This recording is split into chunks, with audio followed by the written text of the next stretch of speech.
2204, your budget vlogger host. Subscribe! Napawaw ang mga manonood kay Miss Global Philippines Sina Ramos dahil sa kanyang magandang kasagutan sa Q&A round ng finals night ng Miss Global 2025. Talaga naman nagpamalas ng ganda, galing at talino ang ating pambato na hindi nagpahuli sa kompetisyon. At ngayon, panoorin po natin ang Q&A portion ni Miss Philippines for Miss Global 2025, the Coronation Night. Let's watch this. Stop.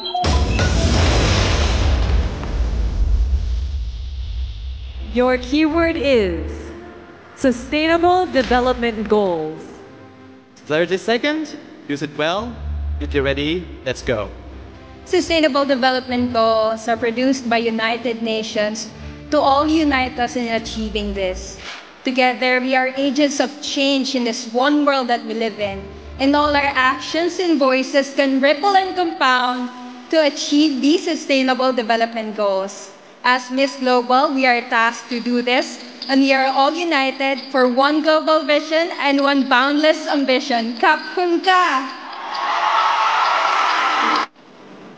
Malalaman na po natin ang resulta on our next video sa ating Miss Global 2025, the Grand Coronation Night. Maraming salamat sa inyong panonood at panatilihin nakasubscribe para sa lahat ng mga updates.